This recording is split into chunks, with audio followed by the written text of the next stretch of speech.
사도행전 7장 51절로부터 60절까지 말씀을 가지고 스데반 집사의 순교라고 하는 제목으로 여러분들과 함께 은혜 나눠보려고 합니다. 오늘이 무슨 날이에요? 지난 63년 전에 6.25 전쟁이 발발한 바로 63주년 그런 기념 주일날이 되겠습니다. 63년 전 바로 그날도 바로 주일날이었었는데 새벽에 북한 공산군들이 기습적으로 다 남한을 침범을 해서 엄청난 그 동족 상잔의 그런 피해를 입혔을 뿐만 아니라 수백만 명이 죽음과 그 사상자를 냈고 1000만 명 이상의 이산가족으로 말미암아 지금까지도 고통 중에 있는 바로 현실이 바로 지난 63년 전의 사건이었습니다. 저는 이 고난의 역사를 통해서 대한민국으로 하여금 하나님께서 위대한 기독교 신앙의 부흥의 역사를 이루게 하신 것이 바로 우리 하나님의 계획이었다 하는 것을 우리가 지난번에도 말씀드렸습니다. 하나님 앞에는 우연한 사건이 없다는 거죠. 이만큼 우리 하나님께서는 대한민국을 얼마나 축복하셨는지, 이런 동족 상잔의 어려운 가운데서도 대한민국을 하나님의 그 신앙으로 수많은 영혼들을 불러들이고 지금은 세계 만방의 세계 선교의 귀한 사명을 감당하는 위대한 선교의 사명을 감당케 하는 그런 나라로 대한민국을 불러주셨다고 하는 것은 바로 하나님의 크신 그 축복이요 하나님의 계획이었다 하는 것을 제가 지금 오늘 말씀드리고 싶습니다. 오늘 마침 본문 말씀이 예루살렘 교회의 7 집사 중 하나인 스데반 집사가 기독교 제일 최초의 순교자가 되는 그런 모습을 우리에게 지금 보여주고 있지 않습니까? 스데반 집사는 기독교 2000년 역사상 제일 최초로 순교한 바로 순교의 첫 열매가 바로 우리 스데반 집사라는 것입니다. 마태복음 16장 24절에도 보니까 예수께서 제자들에게 이르시되 아무든지 나를 따라오려거든 자기를 부인하고 자기 십자가를 지고 나를 쫓을 것이니라, 이렇게 지금 우리에게 말씀을 하고 계시는 거죠. 자기 십자가를 지고, 바로 자기 십자가를 진다고 하는 것은 예수 그리스도의 복음 증거하다가 나의 생명을 다 내가 순교를 당한다고 할지라도 그런 마음의 각오를 가지고 그렇게 신앙생활하라는 얘기죠. 무서운 말씀이죠. 여러분, 복음을 위해서 내 생명을 아끼지 아니하겠다는 그런 마음의 결심을 가지고서는요, 사람이 죽겠다고 할 거, 죽을까 그러다가 일을 할 것 같으면 능치 못할 일이 없죠. 이루지 못할 일이 없죠. 아니, 죽음하고 뭐가 두려워가지고서 맞바꾸지 못할 것이 있겠습니까? 이렇게 우리의 참 믿음을 우리 주님께서는 십자가의 죽음까지도 각오하면서 그런 신앙생활을 하라 하고서 지금 우리에게 그렇게 지금 분부하고 계시는 겁니다. 예수님의 12제자 가운데에 가룟 유다는 예수님을 팔므로 말미암아 자기 스스로 나무에 매달려 그 목 매달아서 자살을 했고요. 사도 요한을 빼고는 나머지 10사도가 다 순교를 통해서 저들에게 맡겨진 귀한 선교의 사명을, 거룩한 생애를 마친 모습을 우리에게 보여주고 있지 않습니까? 바로 이렇게 예루살렘 교회는 성령 강림으로 말미암아 탄생이 되었고요. 주님께서 승천하시면서 마지막 우리에게 분부하시는 그 말씀이 사도행전 1장 8절에 오직 성령이 너희에게 임하시면 너희가 권능을 받고 예루살렘과 온 유대와 사마리아와 땅끝까지 이르러 나의 증인이 되어달라, 그렇게 분부하시고 우리 주님이 승천하셨잖아요. 사도행전 1장 8절에 나오는 바로 증인이 뭐냐는 거예요. 증인이라고 하는 것은 바로 마르터의 순교자라는 얘기죠. 예수 그리스도의 복음을 증거하기 위해서는 순교하라, 그 얘기를 우리에게 말씀하고 계시는 겁니다. 이렇게 우리에게 엄청난 그런 그 부담이죠. 엄청난 부담을 우리에게 맡겨주시면서 이렇게 예수 그리스도의 복음을 증거하는 일을 마치려면은 사도 바울 고백이 그러잖아요. 내 생명을 조금 더 귀한 것으로 여기지 아니하노라 하는 바로 그 신앙 고백이 바로 저와 여러분의 신앙 고백이 되시기를 주님의 이름으로 축원합니다. 이렇게 제자들은 그런 제자들로 말미암아 교회가 설립되고 부흥이 시작되자마자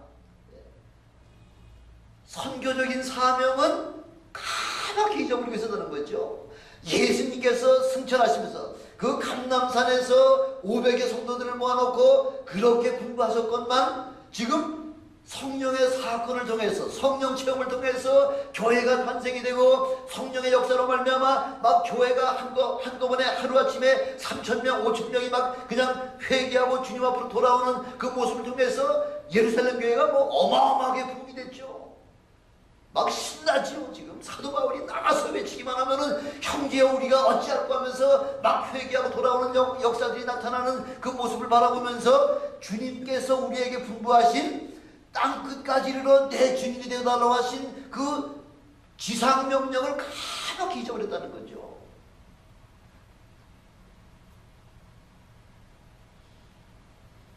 제자들은 지금 예루살렘에서 한 발짝도 지금 예루살렘 바깥을 지금 나가보지 못하고 있는 거죠. 너무 지금 이거 교인들이 너무나 많이 붕대가지고서 그 교인 관리하고 교인들 신방하고 저들을 구제하고 그런 일들을 갖다가 담당하다 보니까 전혀 예루살렘 바깥으로 한 발짝도 나가지 못하는 그런 상황 속에서 지금 하나님께서는 지금 예루살렘 교회에 7 집사를 세워놨는데 그 7 집사 가운데에 성령 충만한 사람이 누구냐? 바로 스데반 집사라는 거예요. 스데반 집사. 스데반이라고 하는 말이 무슨 말이죠? 여러분 혹시 아십니까? 스데반이라고 하는 말이 멸류관이라는 얘기예요. 멸류관. 우리가 주님을 위해서 죽도록 충성하고 그렇게 주님 앞에 헌신할 때에 우리 주님께서는 의의 멸류관을 저와 여러분에게 씌워주신다고 약속해 주셨는데 여기 계신 분들은 한 사람도 빠짐없이 다 의의 멸류관을 받으시는 여러분 되시길 주님의 이름으로 축원합니다. 우리 크리스찬들의 롤 모델이 누구예요? 누굴 닮아야 되는 거예요? 바로 예수 그리스도를 닮는 것이 바로 우리 신앙인의 최고의 목적이죠. 목표죠. 이래서 사도 바울은 내가 예수 그리스도를 닮은 것 같이 너희는 나를 닮아라 하면서 이렇게 다 외치고 있지 않습니까? 내가 예수 그리스도를 닮은 것 같이 너희들은 나를 닮아. 이 정도로 그렇게 믿음의 신앙의 삶에 자신만만했다는 거죠. 나를 닮으라고 그렇게 담대하게 이야기할 수 있는 그런 믿음의 사람들이 되시길 주님의 이름으로 축원합니다. 여러분들은 와이나 왜 못하는 얼마든지 할 수 있죠. 주의 성령께서 여러분들과 함께 동행하시고 믿음으로 살려고 애쓰는 것 같으면은 저와 여러분도 그런 동일한 삶을 사도 바울이 겪었던 그런 동일한 신앙의 삶을 우리도 살 수 있을 뿐만 아니라 지금 스데반 집사 스데반이 뭐 특별한 사람 아니잖아요. 안수 집사예요. 장로예요. 그분이나 우리나 동일한 분들이죠. 동일한 사람들이죠. 그 이고니온에 갔을 때 그 제자들이 사도 바울과 바나바에게 바로 그 안술뱅이를 일으키는 사건을 통해서 바로 신이 사람의 형상으로 내려왔다고 해서 그 바울과 바나바에게 제사하려고 소를 잡아오고 모든 그 제사하는 도구를 가져왔을 때에 사도 바울이 맺힌 말씀이 뭐죠? 옷을 찢으면서 나도 너희와 똑같은 여러분들과 똑같은 성정 가진 사람이요 나도 여러분과 똑같은 인간이요 인간 나 신이 아니니까 내게 제사하지 말라고 그렇게 외치던 바로 사도 바울이요. 우리나 사도 바울이나 성령은 똑같은 사람이라는 거죠. 우리도 열심을 다해서 주님 앞에 잡으러 나와서 신앙생활을 하려고 할 것 같으면 우리 하나님께서 우리에게 얼마든지 그런 능력을 주신다는 거죠. 바로 우리 평신도들의 롤모델이 누구냐면은 누구겠어요? 평신도들의 롤모델. 오늘 말씀하신 바로 스데반 집사가 우리 평신도들의 롤모델이 되시기를 주님의 이름으로 축원합니다. 그래서 스데반 집사는요 사도행전 6장 3절로부터 8절까지 스데반 집사가 어떤 사람이라고 하는 사실을 지금 사도행전 6장 3절로부터 8절까지 설명을 해주고 있는데 스데반 집사는 성령과 지혜가 충만한 사람이요 믿음과 은혜와 권능이 충만한 사람이다 이렇게 우리에게 좀 성경은 말씀을 하고 있습니다. 스데반 집사는요, 신앙 인격이 아주 대단할 뿐만 아니라 이 병 고치는 능력과 특별히 하나님의 말씀을 선포하는 일에 아주 뭐 탁월한 능력이 있었다는 거죠. 집사예요, 집사. 사도행전 6장 9절 10절에 보니까 아시아 여러 나라에서 온 자들과 함께 유대 회당에서 지금 예수 그리스도의 복음에 대해서 지금 디베이트하는 거예요. 변론을 하는 거예요. 변론을 하는데 이 스데반 집사가 얼마나 지혜와 성령으로 충만한지, 지혜와 성령으로 말함을 저희가 능히 감당하지 못했다, 이렇게 말하고 있는 거죠. 예수 그리스도에 대해서 서로 변론을 하는데, 유대의 그 뭐 놀라운 사람들, 또 이방 아시아에서 온 모든 철학에 능통한 사람들과 서로 예수 그리스도에 대해서 서로 변론을 하는데, 아무도 스데반을 따라갈 사람이 없었다는 거예요.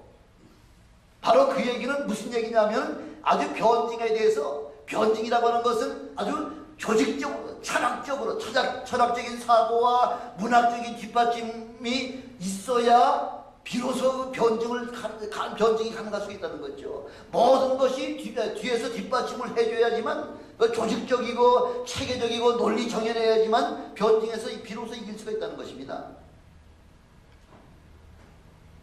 지금 스데반이 어디 있느냐면요, 스데반은 지금 재판자리에 서 있습니다.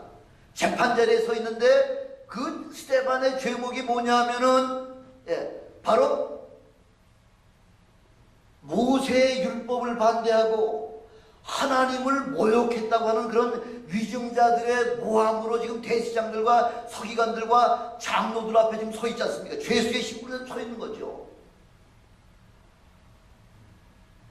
이렇게 엄청난 위기의 순간에 잠시 그 판결이 바로 모세의 율법을 어기고 하나님 앞에 망령되이 행했다고 하는 그 결론이 나오기만 하는 그 순간에 돌을 들어서 스데반을 돌로 지금 바로 맞아 죽을 만한 바로 그 가장 위험한 그 위기의 순간임에도 불구하고 오히려 스데반은 담대하게 지금 사도행전 7장이요. 사도행전 7장이 1절부터 60절까지 있잖아요. 근데 1절부터 50절까지 지금 스데반이요, 창세기 1장 1절부터 시작해서 말라기서, 구약성경 제일 마지막 말라기서 이르기까지 그 39권 구약성경을 갖다가 지금 단 50절로다가 아주 줄이고 압축을 해서 지금 담대하게 지금 선포하는 거예요. 그 단 50절로다가 구약성경 전체를 갖다가 요약을 해서 압축을 해서 지금 대제사장들과 서기관들과 장로들에게 담대히 선포할 정도면 얼마나 구약에 대해서 꿰뚫는 그런 지혜와 지식으로 아주 꽉 차 있는지는 대충 아마 짐작이 갈 겁니다. 모세의 율법을 반대하거나 하나님을 모욕하기는커녕 오히려 구약의 창세기로부터 조목조목 탁탁 이렇게 말씀을 전하면서 선지자들이 예언하고 하나님께서 보내신 메시아에 대해서 뭐라고 지금 얘기하는, 너희 조상들은 선지자들을 죽였다 하는 거죠. 지금 스데반이 모세의 율법을 지금 어긴 것이 아니라 너희 조상들은 바로 하나님께서 보내신 바로 선지자들을 예언하고 하나님 말씀 선포하신 그 선지자들을 너희 조상들은 죽였을 뿐만 아니라 너희는 또한 메시아를 잡아준 자요 살인한 자가 되었다고 이렇게 엄청난 폭탄선을 하는 거죠.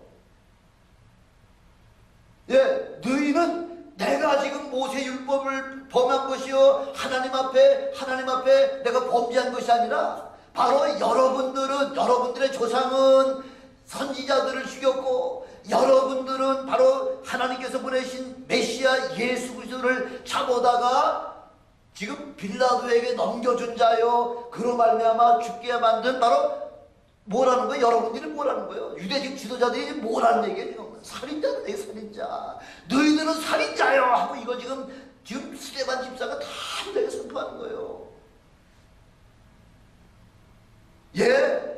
역전도 보통 역전이 아니죠. 어떻게 이렇게 조리 있게 탁탁 창세기로부터 시작해서 말라기서에 이르기까지 하나도 오차없이 정확하게 그 말씀을 갖다가 상고하면서 바로 오리라 약속하신 바로 그 메시아, 바로 그분을 예언한 선지자들을 너희 조상들은 죽였고 너희들은 바로 그 오신 예수 메시아를 너희들은 법정에 끌고 가서 빌라도에게 넘겨줘서 결국은 죽게, 십자가에 죽게 만든 너희 살인자라는 거죠. 살인자.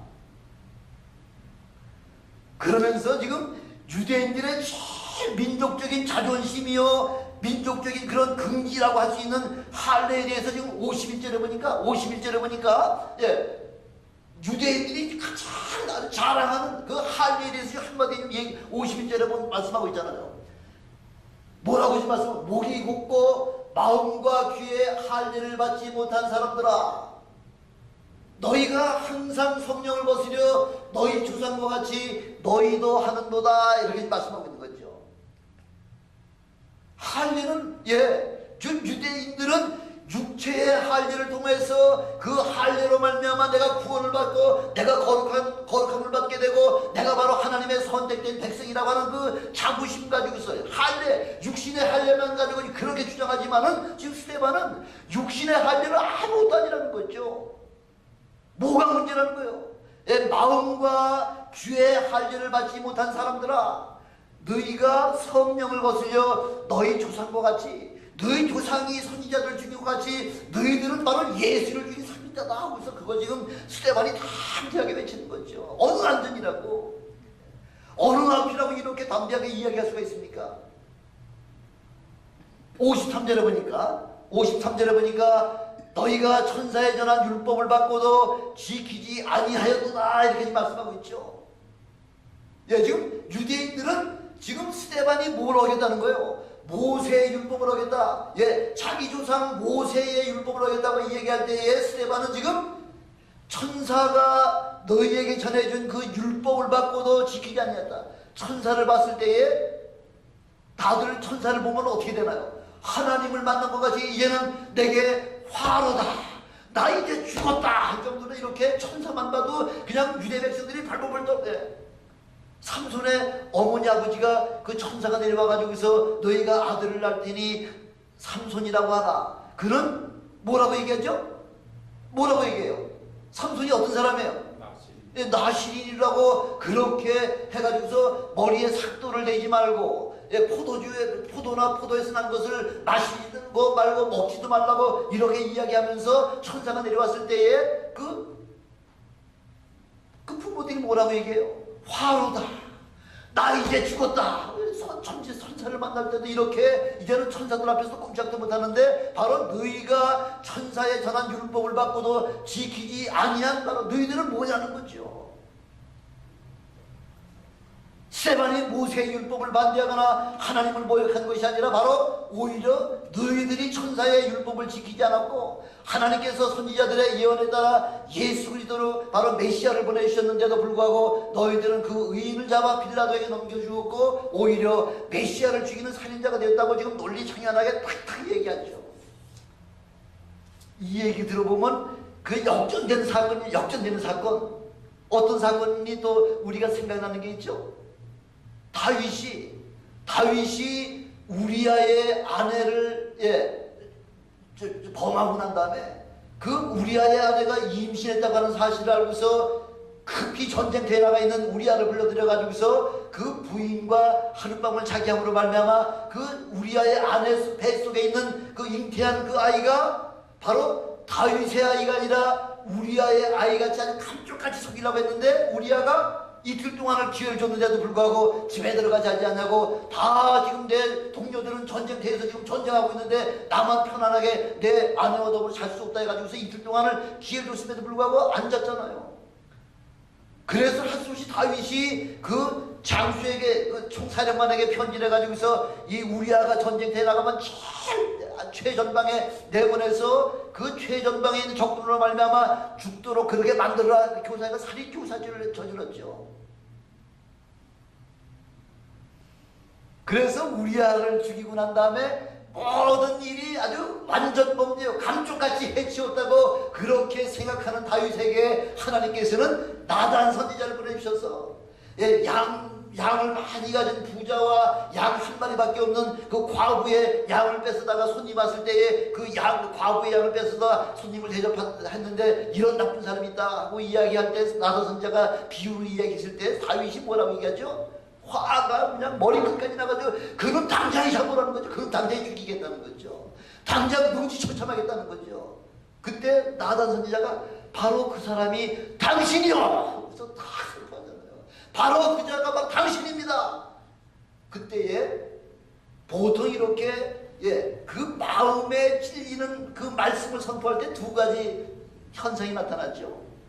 사도행전 2장에 보니까 2장 36절 30절에 보니까 베드로가 지금 이 방언으로 말미암아 온 그냥 예루살렘 성이 소동해서 수천 명이 지금 그 베드로가 있는 곳에 사도들이 모여 있는 곳에 몰려왔을 때에 베드로가 일어나서 다 설교를 하죠.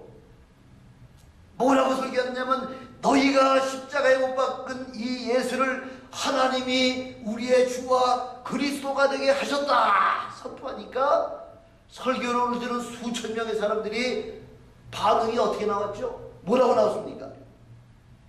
모든 사람들이 마음에 찔려 형제들아 우리가 어찌할꼬 형제들아 그럼 우리 어떻게 하면 되겠습니까? 이렇게 나오는 부류가 하나 있었다는 거죠. 그때 베드로가 뭐라고 얘기하죠? 너희가 회개하고 각각 예수 그리스도 이름으로 침례를 받아서 죄 사함을 받아라. 그러면 성령을 선물로 너희가 받게 되리라 하면서 이렇게 선포하잖아요. 그래서 그날 예수 믿는 자가 얼마나 됐다고요? 3,000명이 됐죠. 3,000명. 베드로의 설교 한마디에 형제여 우리가 어찌할꼬 어떻게 하면 되겠습니까? 너희가 회개하고 각각 예수 그리스도 이름으로 침례를 받아서 다 주님 앞에 나와서 고백하라. 그러면 성령을 선물로 주시겠다. 이런 첫 번째 한 부류가 있는가 하면요. 오늘 사도행전 7장 54절에 보니까 똑같이 지금 스데반이 구약의 말씀을 쭉 인용을 하면서 바로 너희 조상은 예언 선지자들을 죽였고 너희들은 바로 메시아를 죽인 자다. 바로 너희가 죽인 예수 하고서 지금 베드로가 설교한 거하고 똑같은 내용을 지금 설교하잖아요. 스데반이. 그러니까 지금 모든 지금 그 재판석에 있는 사람들과 모든 회중들이 뭐라고 얘기하냐면 저희가 이 말을 듣고 마음에 똑같이 찔림 받았다는 거예요. 마음에 찔림을 받고 저를 향하여 어떻게 했다고요? 일을 가르다는 거죠. 일을 가르다는 거죠. 한 그룹은 형제여 우리가 어찌할꼬 하면서 회개하고 돌아왔고요. 한 그룹은 지금 마음에 찔려서 이를 갈면서 그냥 죽이려고 돌들을 준비했던 걸 돌들을 슬며시 다 쥐고 있는 거죠. 다 쥐는 거죠. 그래? 너 한번 맞춤 봐라 하면서 지금 돌을 다 손에다가 다 쥐고서 이제 스데반을 내려치려고 준비하고 있는 그런 두 가지의 그런 형태의 사람들을 우리가 보게 되는 거죠. 벌써 사람 눈동자만 봐도 분위기를 알 수 있잖아요. 지금 스데반이 다 무대하게 외쳤을 때 지금 대제사장들, 서기관, 장로들, 모든 그 공회원들뿐만 아니라 모든 사람들이 다 지금 눈에 뭘 켜고 있죠? 살기가 불을 켜고서 지금 살기가 너 한번 죽어봐 하고서 지금 돌을 가지고 걸 돌을 꽉 짚어주고서 지금 돌을 내려치려고 지금 준비하는 그 살기 등등한 그 모습들을 바라볼 때에 지금 56절을 보니까 스데반이 뭐라고 얘기하죠? 이렇게 성령 충만하게 말씀을 선포하고 나니까 어떤 사건이 나타나고 한 장 더 일어나죠. 56절에 보니까 무슨 말씀이 나오냐면 말하되 보라 하늘이 열리고 인자가 하나님 우편에 서신 것을 보도다. 보라 인자가 지금 하나님 보좌 우편에 서 계신 것을 보니까 본다고 얘기를 하죠. 안 보이는 게 본다고 거짓말 했겠습니까? 이 엄청난 사건이죠. 여러분도 이렇게 스데반과 같이 하나님의 사용을 감당할 때에 갑자기 하늘이 열리면서 하나님의 그 예수 그리스도가 하나님 보좌 우편에 서서 앉아 계신 것도 아니에요. 앉아 계시다가 스데반이 그 수많은 그 재판석에서 수많은 그 종교 지도자 앞에서 담대히 예수 그리스도의 복음을 전파할 때에 예수님의 마음이 얼마나 감동했는지 예수님이 벌떡 일어나가지고서 지금 스테반을 지금 보고 있는 거죠. 보라, 인자가 하나님 보호자 우편에 서신 것을 보더라. 바로 여러분들도 그런 인자를 보시는 여러분 되시길 주님으로 축원합니다. 그러면서 그 모습이요, 6장 15절, 6장 25절까지 있는 제일 마지막 절에 보니까 그 얼굴이, 스테반의 얼굴이 어떻게 됐다고요?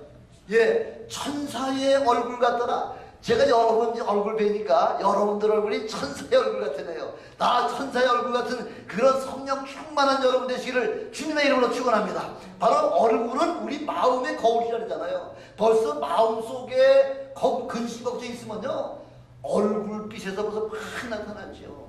예, 속은 겉으로다가 멀쩡한 것 같은데 벌써 속에 이런 이런 아주 그냥 막 터지고자 하는 그런 마음이 있으면요, 얼굴에 벌써 나타나죠. 아무리 얼굴은 이래 웃는 것 같아도 그 웃는 바로 그 이면에는 바로 살기가 등등한 모습이 대반 다 눈에 띄게 되는 거죠. 어떤 사람을 우리 성경에서는 하나님을 본다 그랬나요?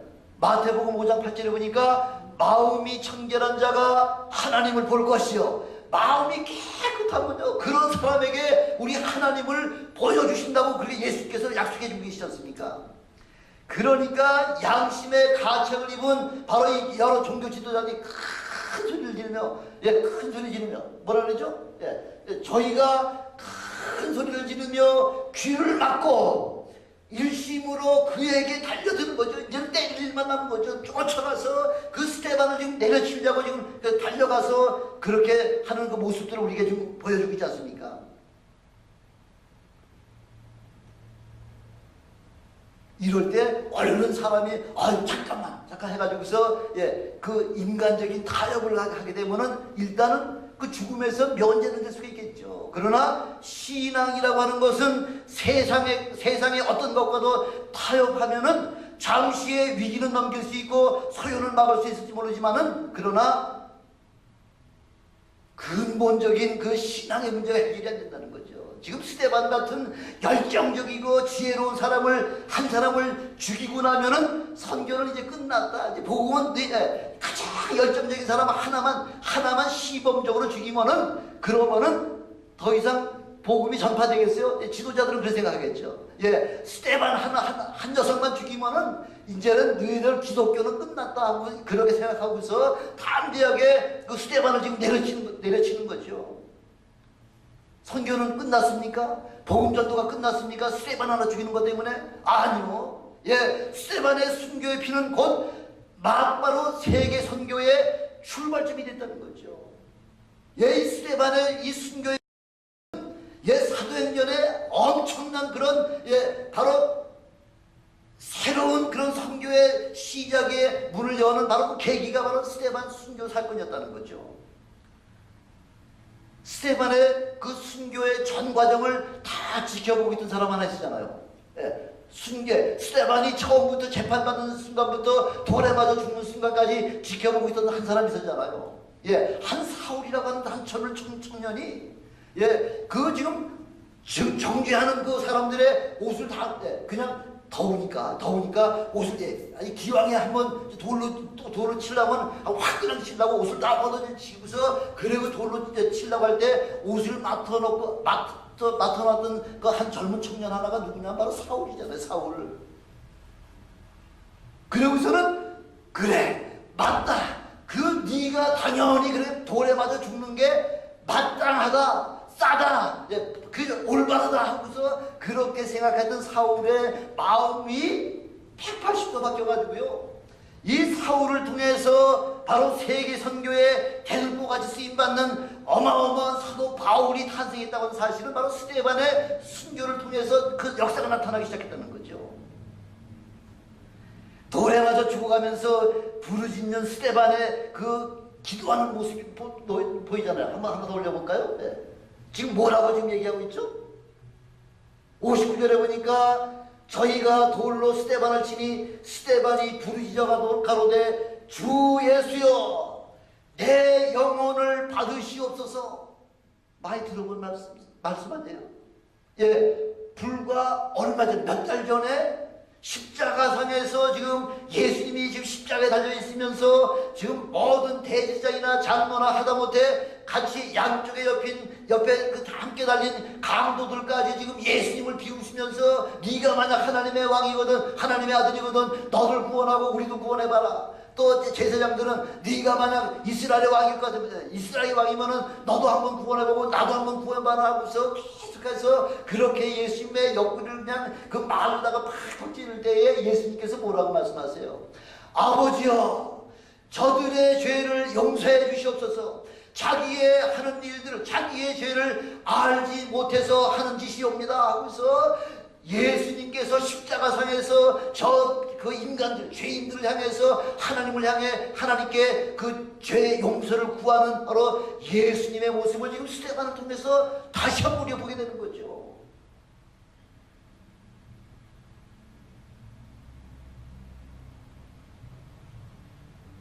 주 예수여 내 영혼을 받으시옵소서. 저들을 용서해달라는 거죠.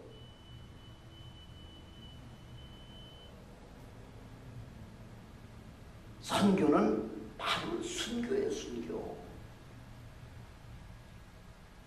대한민국에요, 1863년에 영국의 토마스 선교사가 영국으로부터 중국의 선교사로 다 파송받았잖아요. 1863년에. 그 당시 이제 24살 정도 됐는데요. 23살 정도 됐는데 막 결혼해가지고서 중국에 갔는데 그 토마스 선교사 그 사모가 임신을 해가지고서 이제 몇 달쯤 됐는지 모르지만은 갑자기 유산이 돼가지고요. 유산이 됐는데 아마 그 당시 무슨 뭐 의료시설이 제대로 되어 있지 못하기 때문에 그 유산 후유증을 제대로 관리하지 못해가지고 결국은 그 토마스 선교사 그 부인이 중국 땅에 가서 죽게 되는 거죠. 신혼부부예요. 아니 모든 영광 다 버리고 주님을 위해 선교하기 위하여 저 오지 중국 땅에 가서 지금 선교하려고 막 하는 찰나에 아내를 하나님께 데려가신 거죠. 그 토마스 선교사의 마음이 얼마나 힘들었겠습니까? 근데 마침 1866년 한 2, 3년 후에 이제 그 제너럴 셔먼호가 지금 조선이라고 하는 땅에 지금 그 큰 저 상선을 가지고서 지금 장사를 하려고 지금 대동강을 통해서 지금 평양에 들어가려고 하는데 이 토마스 선교사가 조선말로다가 번역된 성경책을 몇 권을 이제 짊어지고서 그 제너럴 셔먼호에 같이 탔다는 거죠. 그 대동강에 들어갔는데 그 좌초에 걸려가지고서 지금 올라가지도 못하고 내려가지도 못하고 하는 판에 지금 그 쇄국 정책을 쓰고 있는 그 조선의 그 군인들이 그 배를 향해서 이 불덩어리를 갖다 휙 집어내 던져가지고서 지금 그 불이 배 속에 떨어져가지고 배가 지금 홀홀 타고 있습니다. 그때 토마스 선교사가 잘못하면 불에 타 죽게 생겼거든요. 그래서 가지고 간 성경을 그 강변에다가 땅에다가 이제 몇 번을 던져놓고요. 자기도 간신히 이제 어떻게 물을 어떻게 헤엄쳐가지고 왔는지 강변에 와가지고서 마침 자기를 지금 기다리고 있는 바로 박충권이라고 하는 그 사람에게 성경을 줬더니 이 박충권이라는 사람이 너 안 받아요. 안 받아가지고서 그래서 마침 그 옆에 12살 먹은 최치장이라고 하는 그 어린 소년이 하나 있어서 그 소년에게 성경 3권을 줬다는 거예요. 그리고서는 그 앞에서 무릎을 꿇고 하나님 앞에 전심으로 간구하고 기도한 다음에 그 다음에 목이 잘려가지고 순교됐어요. 그 나이가 26살이에요. 여러분 생각해보세요. 영국에서 지금 갓 결혼해가지고서 중국에 왔다가 하나 선교 열매 맺지 못하고 마침 배가 지금 제너럴 셔먼호가 지금 평양에 간다고 하니까 조선에다가 복음을 증거하려고 갔다가 말씀 한번 전하지 못하고 그냥 그 자리에서 배에서 내려오자마자 그냥 죽어버린 거죠.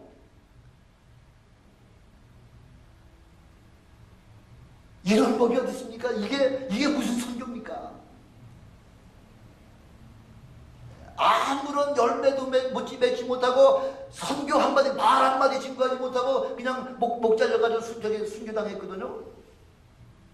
근데 12살짜리 최치장이라고 하는 소년이 그 성경 3권을 받은 걸 가지고서 가지기가 두려우니까 마침 평양 영무주사라고 하는 박영식에게 그 3권을 줬다는 거예요. 박영식이한테.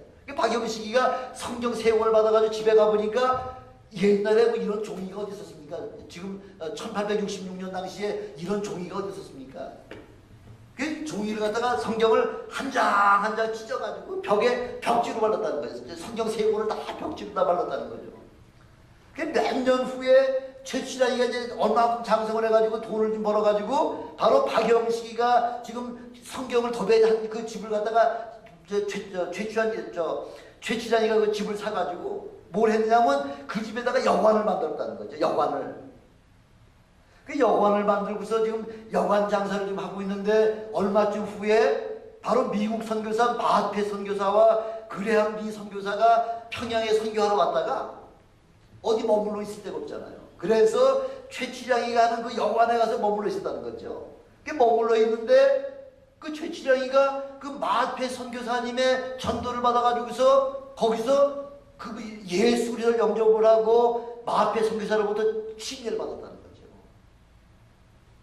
그 모습을 바라본 박영식이라고 하는 사람, 바로 그 집을 최치량이한테 판 그 박영식이라고 하는 사람이 그 사람도 은혜를 받고서 그 마하페 선교사한테 가서 침례를 받고 교회 영수가 됐어요. 우리 식으로 얘기하면은 안수 집사나 뭐 집사나 장로나 이런 거 영수가 됐다는 거죠. 그래서 바로 그 최치량이가 지금 운영하던 그 여관이 뭐가 됐냐면은 뭐가 됐어요? 여관이 뭐가 됐어요? 예, 교회가 됐다는 거예요. 교회가 무슨 교회가 되냐면 널다리꼴 교회가 이름이 널다리꼴 교회. 널다리꼴 교회를 거기다가 바로 최치량이가 산 그 박영식의 집을 최치량이가 사가지고 여관하던 것을 갖다 그게 변해서 그게 널다리꼴 교회가 됐다는 거죠. 교회에서 아침 저녁으로 나오는 소리가 뭐예요? 아침 저녁으로 나오는 소리가 땡그랑 땡 띵그랑 땡 하고서 그 널다리 교회에서 계속해서 종소리가 울릴 때마다 토마스 선교사의 목을 잘라 죽인 누가 바로 그 옆에 있었냐면 박충건이라고 하는 사람이 널다리꼴 교회에서 들려오는 종소리 때문에 밤마다 괴로워서 견디지 못했다는 거죠. 여러분 그럴 거 아니겠습니까? 바로 그 칼로다가 그 토마스 선교사 목을 잘라가지고 죽인 사람이 그 마음이 편안하겠습니까? 근데 바로 그 집이 그게 교회가 돼가지고 계속 종소리가 날 때마다 종소리 들을 때마다 그 토마스 선교 생각이 나가지고서 견디지 못해가지고서 할 수 없이 마하페 선교사에게 찾아와가지고서 자기가 모든 참회하고 모든 죄를 다 고백을 하고서 그러고서는 영수가 됐다는 거죠. 그 교회 영수가 돼가지고요. 그래서 널다리꼴 교회가 성장이 돼가지고서 장대째 교회가 됐는데 바로 이 토마스 선교사의 목을 잘라 죽였던 그 박충권 그 영수가요 나중에 성령 충만하게 받아가지고 얼마나 전도를 많이 했는지 바로 내가 이렇게 과거에는 선교사 목을 쳐서 죽였던 살인자였지만은 이렇게 변화돼서 새 사람이 돼서 이렇게 교회 일꾼이 했다고 하면서 많은 사람을 주님 앞으로 인도함으로 말미암아 그 교회가 엄청나게 크게 돼가지고요 대한민국에 엄청난 신앙의 전환점이 있었잖아요. 1907년에 장대현 교회에 성령의 역사가 나타나가지고서 온 평양에 대부흥의 역사가 일어나고 평양으로부터 시작된 그 복음의 역사가 대한민국 전역에 그 복음의 역사가 나타나기 시작해가지고요. 그래서 그 장대째 그 교회가 장대현 교회가 돼가지고요. 1907년에 어마어마한 평양 대부흥의 바로 엄청난 그 하나님 앞에 쓰임받는 그런 장대현 교회가 됐다는 거죠. 몇 년 전 사건이에요.